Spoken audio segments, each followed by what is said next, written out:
इस दुनिया के सारे अनसॉल्व मर्डर के पीछे क्या सच में एक क्रिमिनल का ही हाथ है, या तो फिर उसके पीछे है कुछ और राज।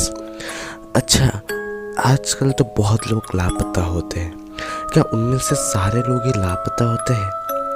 अच्छा, सच में क्या डायन होते हैं, या तो फिर समाज किसी को डायन सोचकर उन्हें जो मौत की सजा देते हैं उसका बदला लेने वो उसके बाद डायन बनते हैं। इनमें से किसी का भी आंसर हमारे पास नहीं है, लेकिन हमारे पास है कुछ मिथ्स। ऐसे ही एक जापानीज मिथ के ऊपर आज का वीडियो है, तो चलिए शुरू करते हैं हमारा वीडियो। जापान के पहाड़ों से घिरे हुए एक गांव का नाम है हांडियामा। अचानक एक दिन 17वीं सेंचुरी में हांडियामा के मुख्य को दिखता है उस गांव के कुछ लोग मिल नहीं रहे हैं। इस चीज़ को लेकर वो बहुत ज़्यादा चिंतित हो गए और इस चीज़ के बारे में खोज करने के लिए उन्होंने एक दल बनाया। वो दल बहुत ढूंढने के बाद एक जंगल के अंदर उन्हें मिला एक कपड़े का टुकड़ा, जो कि उनमें से ही एक आदमी का है। इसके बाद उन लोगों ने जंगल के और अंदर जाने का फैसला लिया। कुछ देर बाद उन्हें जंगल के अंदर एक झोपड़ी मिली। उस झोपड़ी के अंदर कोई रहता है ऐसा नहीं लग रहा था, लेकिन फिर भी वो लोग उस झोपड़ी के पास गए और उसका दरवाज़ा खोला। उन्हें दिखा उस झोपड़ी के अंदर एक अंधी बुढ़ी बैठी हुई है। उसके आसपास बहुत सारे इंसानों के हड्डियां गिरे हुए हैं और उसके पास एक बैरल रखा हुआ है जो कि इंसानों के काले खून से भरा पड़ा है। वो सस्टिन इस बुढ़ी को अपने गांव लेकर आता है। गांव के मुख्य और गांव के ज़्यादातर लोगों का ये मानना था कि वो बुढ़ी असल में एक डायन थी, लेकिन किसी को भी ऐसे डायन के इल्ज़ाम देकर मार देना सही नहीं होगा।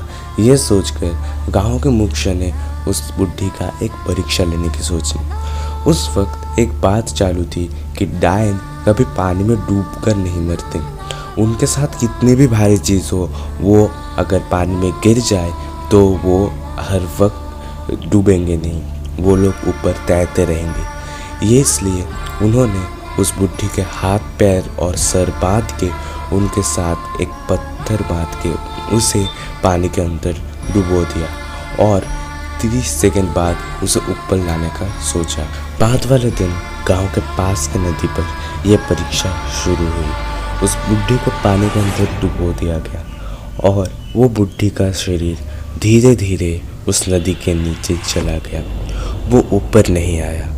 30 सेकंड बाद जब सब लोगों ने सोचा कि हाँ, वो डायन नहीं एक साधारण बूढ़ी औरत है, तब उन्होंने उसे ऊपर लाने के लिए रस्सी को खींचने लगे। लेकिन रस्सी को ऊपर लाते ही उन्हें एक बहुत ही अजीब चीज़ दिखी।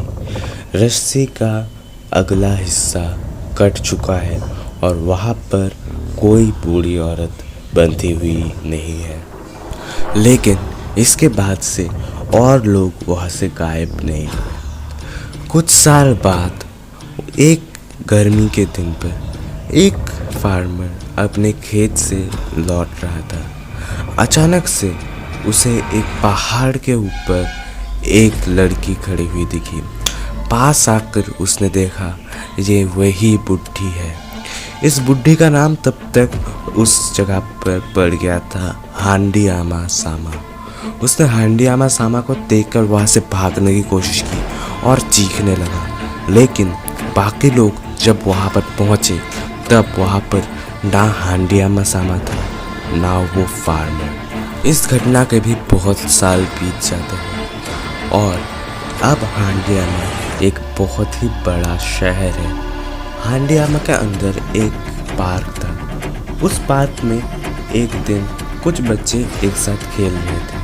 अचानक से उनका बॉल झाड़ियों के अंदर चला जाता है।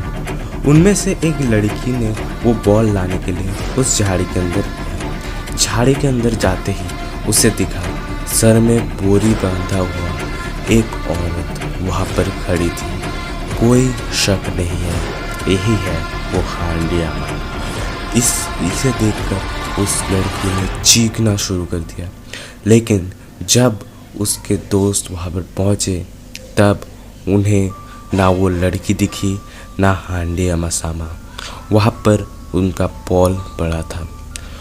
उन दोस्तों ने उस लड़की को बहुत वक्त तक ढूंढा, लेकिन उस लड़की का कोई अता पता नहीं मिला और वो लड़की अभी भी लापता है।